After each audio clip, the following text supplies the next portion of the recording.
Inveja em tempos de grande exposição, o que seria? As pessoas estão querendo aparecer muito e desperta.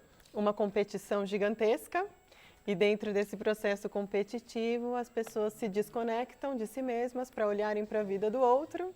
Então a inveja hoje é um sintoma que eu vejo muito atual, não necessariamente as pessoas gostam de admitir, mas no geral tem chegado muito no consultório, o pessoal reconhecendo mesmo que está olhando demais para a grama do vizinho e está começando a perceber o prejuízo emocional, né, tanto da própria exposição como dessa observação excessiva do que está acontecendo na vida do outro. Agora, a inveja, ela tem níveis. Tem gente que é mais invejoso do que o normal, digamos assim. Não é porque sentia uma pontinha, fala, não, comprou carro novo, pô. Aí já começa a pesquisar no Google quanto ele pagou esse carro, não é? Exato. Para ver se vai trocar também. Mas não, aquela cor eu não gostei. O carro é bom, mas a cor não.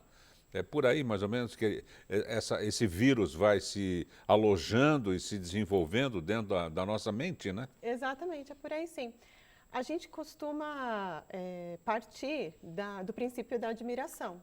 Então a gente começa a prestar atenção naquilo que a gente tem interesse, naquilo que desperta algo que a gente gosta, que a gente se identifica.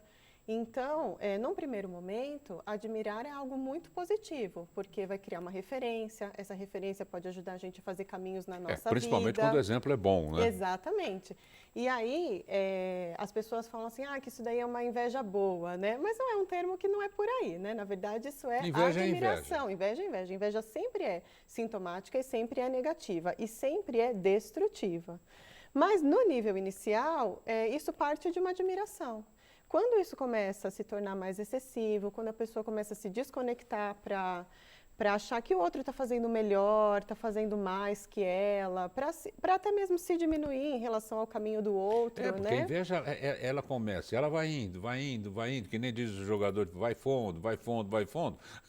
Ela torna-se uma patologia, a pessoa começa a Exatamente. sofrer com E isso. vai gerando mesmo comportamentos destrutivos e roubos energéticos mesmo, né? Não é só algo que ela destrói em si mesma, ela destrói no outro. Muitas vezes a pessoa que se sente invejada, ela percebe que está perto de determinadas pessoas, ela sente mal-estar, Chega a ela queimar, se né? sente incomodada. Então é algo que está no emocional e que vai gerando um comportamento que é sempre destrutivo. Passou do nível de admiração, a partir do qual eu uso para criar um caminho para mim mesma, já vai para níveis destrutivos, até fica muito sintomático, muito patológico e gera distúrbios. Agora, a pessoa pode se controlar, né? Porque ela sabe se ela está sendo.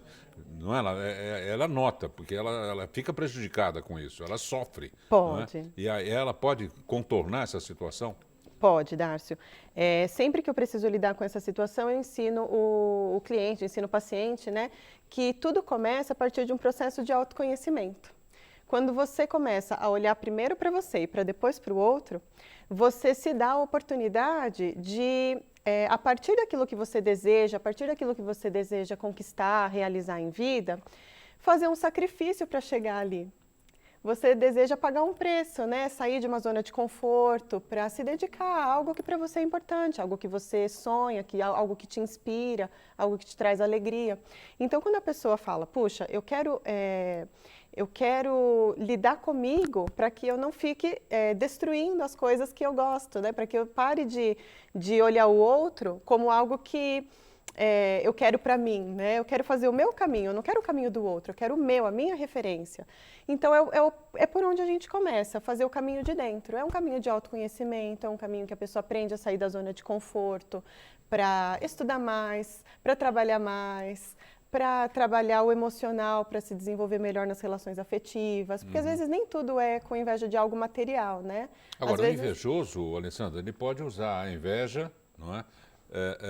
Como mola propulsora para pegar o caminho dele. Então ele perfeito. vê na televisão uma entrevista de uma pessoa que está falando sobre uma ONG que vai proteger os animaizinhos, papapá. Fala, pô, mas que legal, eu queria estar no lugar desse cara. Exato. Vou fazer igual. Vou fazer abrir uma igual. ONG, amanhã mesmo vou providenciar.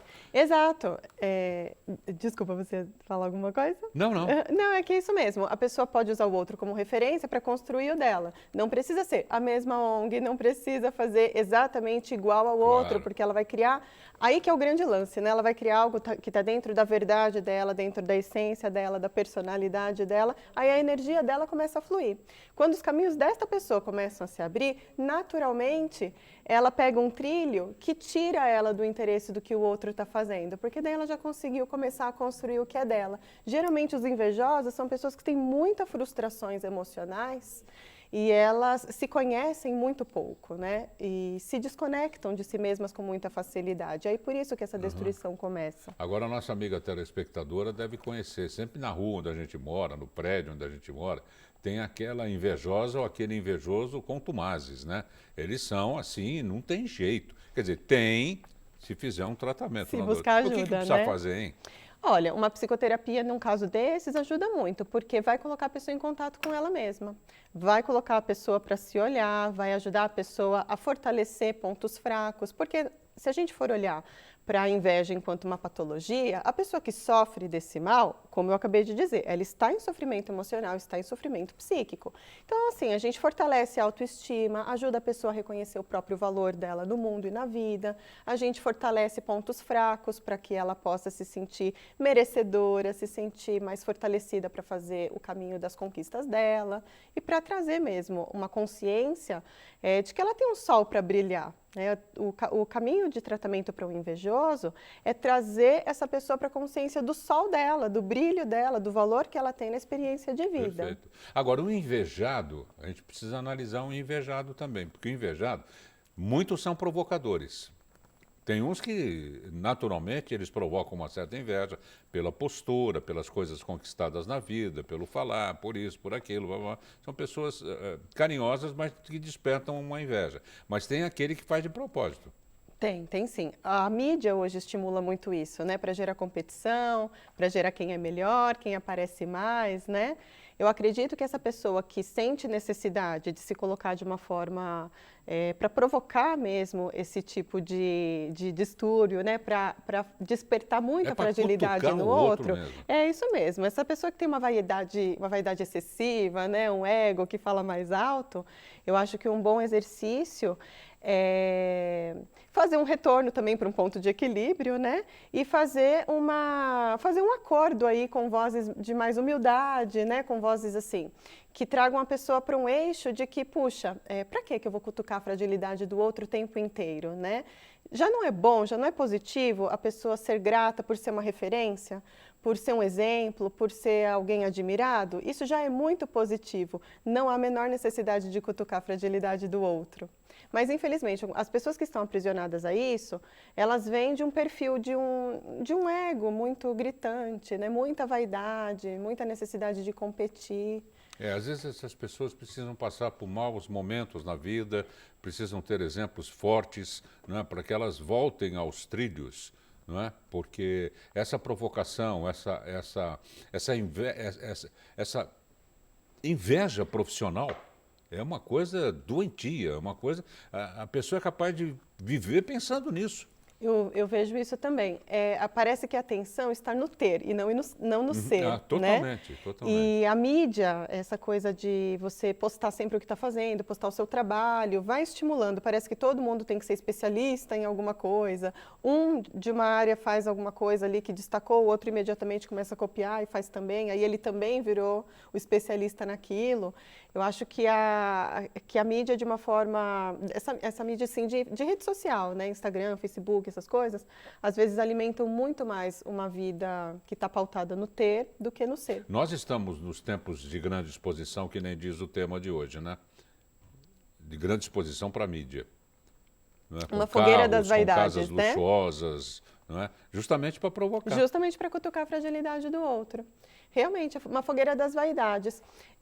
Cada vez mais eu recebo no consultório pessoas que foram buscar ajuda porque o emocional estourou de tanto que se sentia na obrigação de mostrar algo que nem era verdade dela. Fala-se muito e mostra-se muito em programas especializados, tem até programa para isso, de artistas, de rádio, televisão, cinema, mas isso deve acontecer em todo o segmento da sociedade, profissional ou não. Eu acredito que sim, eu acredito que está para todas as áreas mesmo. Alguma coisa fica em maior evidência que a outra, mas isso acontece em qualquer área.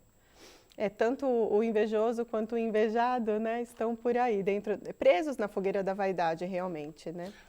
Para a gente diferenciar, geralmente o relato do invejoso está pautado em muitas insatisfações e a culpa por essas insatisfações costuma ser de alguém, qualquer pessoa que não seja ele mesmo. Então, a gente percebe que o invejoso se responsabiliza muito pouco por aquilo que ele enxerga como os fracassos na própria vida. O invejado, no relato dele, o sofrimento se mostra através de sentimentos muito grandes de insegurança, porque a pessoa sabe que tem uma suposta imagem ali a ser criticada, né, a ser avaliada, a ser aprovada no mundo. E dá trabalho zelar por ela. E dá trabalho zelar por essa imagem, exatamente. Então, o invejado, ele sofre com insegurança, ele sofre com a crítica que pode chegar até ele.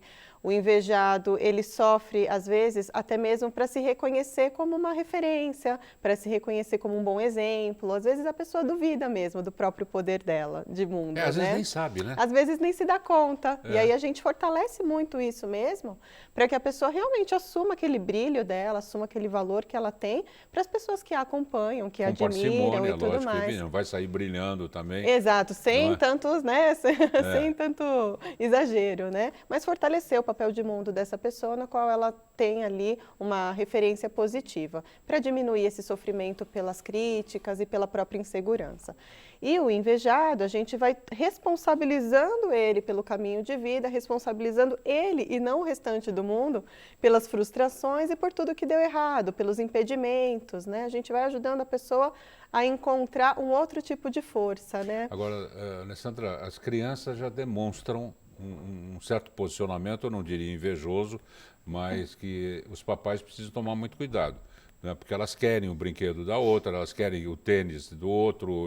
Esse querer já é o despertar de uma certa invejadazinha. Pode Ou se tornar invejazinha, sim, né? pode se tornar sim algo mais forte no futuro. Na infância, a criança tem muito impulso, né, daquilo que chama atenção, ela quer para ela. E eu costumo dizer assim, quando os pais não colocam limites nesse querer da criança, depois lá na frente a coisa embola com outro sentido, né? E pode sim ir para uma inveja, pode resultar em algo que vai trazer um comprometimento psicológico. A festa de aniversário do Rubinho foi o Capitão América. Eu quero também, eu quero. É uma linda oportunidade para os pais fazerem o exercício da valorização do ser e não do ter, né? Muitas vezes a criança, quando ela, vamos supor, a criança cismou com o Capitão América da festa do amigo, né? Ao invés de repente, os pais saírem correndo para comprar uma coleção do Capitão América, compra roupa, compra boneco, compra tudo para encher aquela criança de Capitão América. Festa temática. Exatamente. Ao invés de fazer algo assim para dar na mesma medida, né? Na mesma medida daquele querer ansioso, né? Pode, de repente, procurar algo que não vai trazer tantos gastos, pode procurar algo para a criança entrar em contato que não seja idêntico à festa do outro, pode oferecer outros estímulos para ver se, de repente, ela se desinteressa pelo Capitão América e começa a gostar de outra coisa. Porque se a criança não receber o estímulo de olhar para algo mais, ou não receber a educação de que ela não tem que ter tudo que o amigo tem, não tem que gastar, né, ou ter o gasto de tudo que o outro tem, ela não vai saber qual é o freio, ela não vai saber qual é o limite. Mas veja, em contrapartida, doutora, vamos supor que a família tem posses tanto quanto a outra. Era uma questão só de escolha mesmo, o tema. É melhor bater na tecla de não vamos fazer só para dar o exemplo. Tem pais birrentos também. Também. Ou tudo bem, coitado. Tanto faz o Capitão América como o Spider-Man, só não pode a Mulher Maravilha, né, no caso aí.